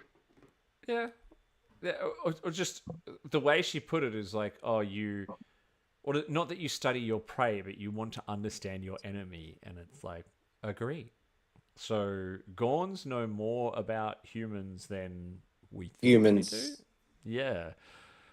So they've I been. think you just pointed on the line where she asked, so you're studying your prey. Disagree. Mm. So you're studying your enemy. Agree. What it does, it exposes the prejudices that the humans, the Federation has against the Gorn. And that's why they're misunderstood, because of our own prejudices. Well, I rewatched Arena after this as well, and Arena was very much a misunderstanding too. The reason why they attacked Cestus 3 in Arena and started the whole thing was because the Federation was building outposts in their space, and that Gorn actually felt like the Federation was invading and defended themselves, and that's just their nature to defend themselves violently. So there was some definite parallels to that going on as well. We also found out that we have a Lady Gorn. There were a couple of gals having a sleepover and braiding each other's hair, as she said. That was my favorite line in the show, from the episode. It was great. It was very cute. It was very cute. And then they play chess. As one does. And they play the Gorn game as well, which I thought was a cute scene, but Oh, I loved the Gorn game so much. did it not seem unusual because she just realized that the wormhole is shrinking. She needs to fix the comms array. She's learned how to communicate, but first, a game of chess, a game that is not well known for being the shortest of games a lot of the times. Like, Hey, she could have abbreviated the rules for all we know. I don't know. It took me out. It was a good scene, but it took me out of things a little bit. I don't know if anyone else had a similar experience. No. Nah, not really. It was very Trek. It was very what I would expect from two people in Trek stuck on a planet. Yeah. I guess. Yeah, look, I can forgive it. It's just... And again, it's probably because I rewatch it and take a lot of notes and have, as I'm going through it, and pay way too close attention to it, that it kind of took me out a little bit in that moment. She also finds out through the communicating that she tries to heal the Gorn gets upset, and she figures out that the Gorn doesn't want to be rescued because she's weak, which mean that her own people would kill her. Because Ortega said, they'd seen the Gorn destroy their own ships because they were crippled. Instead of repairing them, they see them as weak and destroy them. And she's like, the Gorn should come to the Enterprise and show the Federation that the Gorn are not monsters. I'd like to get people who's got some thoughts that they want to share on, like, just the building of this relationship and understanding. I thought it was really well handled and really well done, given the time that they had in which to tell it. I'll go GC Steve. What did you think? I think that the way they handled this was pretty clever. I think as you said, it was well done with the experiences Ortegas has had with the Gorn, violent, negative, harmful, traumatic, to put her in a situation where she exhibits enough, I'm going to say restraint, to give the Gorn a minute to figure out what's going on versus just attacking it, or how do I survive the situation, just to see the evolution of the relationship between the two of them, and to a point where not only does she sort of work through her own trauma, right, that we've seen kind of be pervasive through the season, she gives a chance to this other species that we only know of as harmful and aggressive and, the enemy, and befriends someone and wants to give them that space to come back. I mean, if that isn't Star Trek, I don't know what is. And I'll leave it there. Star Trek. No, you're right. It's super Star Trek. Anyone else want to share a thought on this? No? All good. I think Steve summed it up quite nicely, actually. Yeah, that was really good. And also, I love at the moment with just they did so much simple stuff with the agree and disagree when they realize that they're friends and all that kind of thing. Like, even the agree and disagree is always said in a monotone, but it always feels like there's a bit of emotion behind it. It's very, very good. Very, very good. Yeah, like when she kept saying disagree, disagree, disagree when Ortega put her final plan into place. Yeah, so she realizes she's got to, all right, I need to do something to get attention. She finds the thruster pack because there's a whole thing where she gets chased and she lets the flare off and she damages the comms array and the battery. So she lets the thruster pack off to ignite the atmosphere, basically, whilst the Enterprise has wedged itself inside the butthole wormhole, as it was affectionately referred to earlier. Oh, yeah. Pike in the pilot's seat. Like, we haven't even touched on that. Oh, yeah. Well, because he gets jealous that Ortegas gets to have all the fun, because he's a pilot himself, which we learned in Discovery and all that kind of stuff, too. I don't know why Spock had to sit in the captain's chair during that scene, though. That is... It did seem a little weird having Spock in command with what was it, number one and Pike in the chairs in front of him. Yeah, yeah. And, there was some clichédness to this kind of climax here, but I liked that, it was what you'd expect, right? Like, we're at the red line, we've got to leave now, we're scanning all 397 moons or however many it was. And then, boom, like, the planet lights up. And I love how Uhura, like, shouts out, only Ortegas would light a whole planet on fire to get our attention. Number one said that. Oh, I thought it was Uhura who said it. Okay, I got that wrong. Which is pretty cool. And, so that's when they beam down to the planet. I kind of expected the next bit, but I still actually gasped. When they shot the Gorn, heartbreaking. Absolutely heartbreaking. And then the arrival of the Metron. I am the Metron. I have lived for thousands of years. Cue ABBA. I mean, what else? What else could they do? They had to go some way, given the appearance of the Metrons from TOS. So, yeah. On my first watch, I turned to my friends and said, "Loved all of that. Felt the Metron thing was unnecessary." I originally thought it could have ended like that. It could have been a very impactful ending, with just the death of the Gorn and the you misunderstood them and all that kind of stuff. But I don't know. What did others feel about that? I'm just thinking of this now. I'm just thinking, like, instead of the Metrons, they could have done. What was the species whose name I'm forgetting? It's from TOS. They were perceived to be like a backwater pre-warp development species, but they wound up being like beings of pure energy who were just so bored they manifested themselves in physical form. The Organians. Thank you. I think I'm thinking the Organians could have been a great choice instead of the Metrons. That could almost be a Trek Masters moment there, Sam. That was great. GC Steve, what did you think of the arrival of the Metrons? I thought it was unnecessary.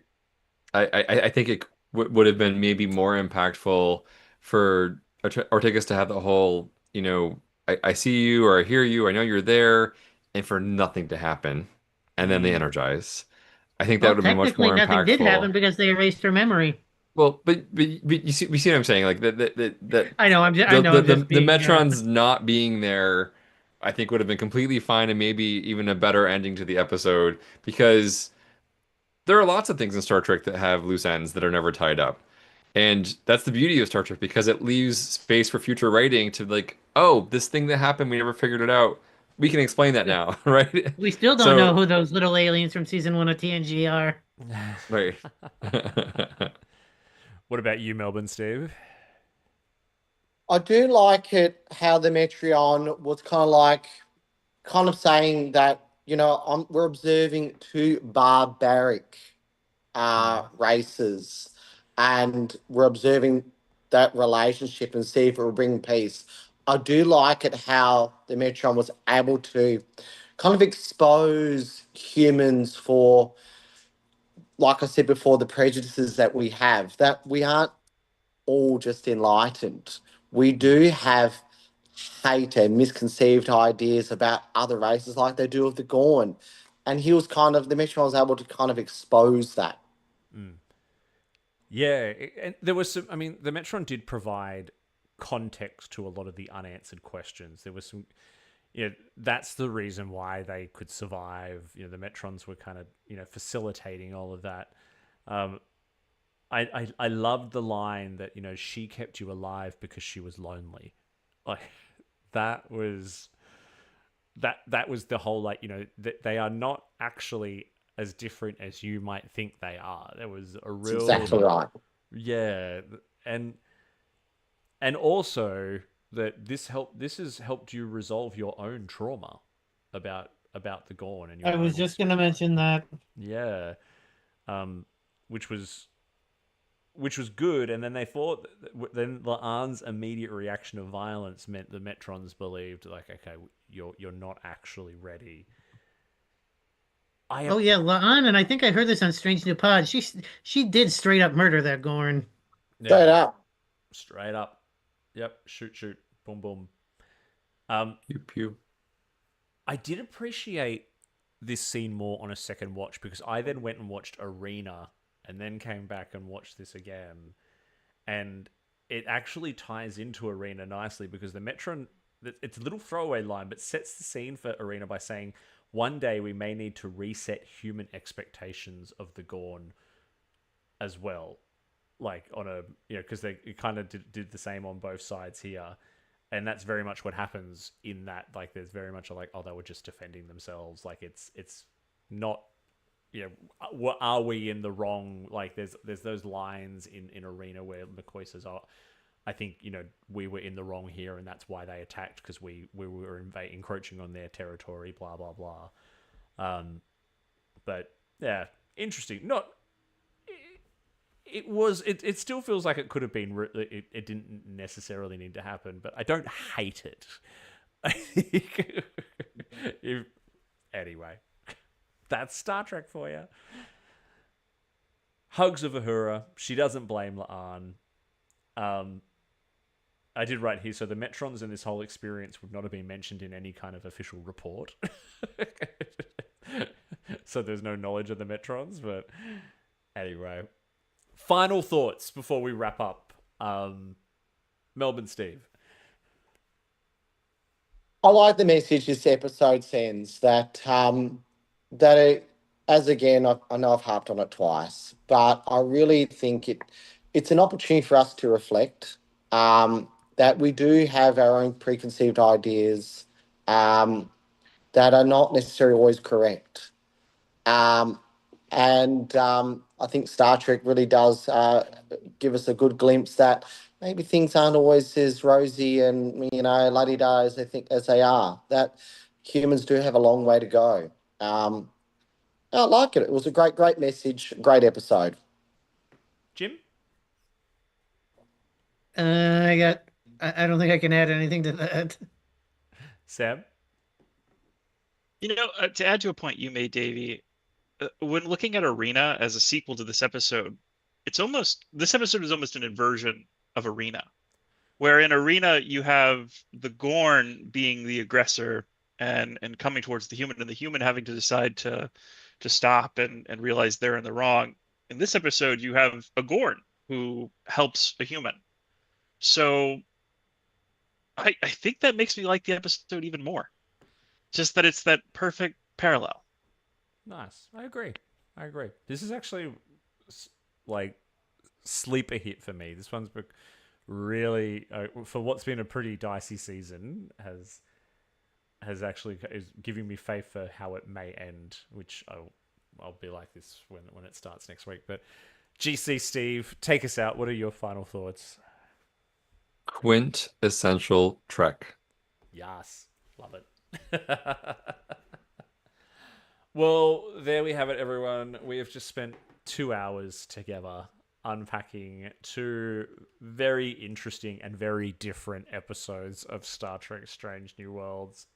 It was a little jarring to have to context switch from 4.5 Vulcans to Terrarium, but hey, that's what SNW is doing to us this season. Thank you all so much for joining. We will do Hit It again next week for the season finale of Strange New Worlds, as a lead-in to the season premiere of Trek Masters, formerly known as Trekperts Quiz, which I'm very excited to bring back. Yeah, that's it. Live long and prosper, everyone. Live long and prosper.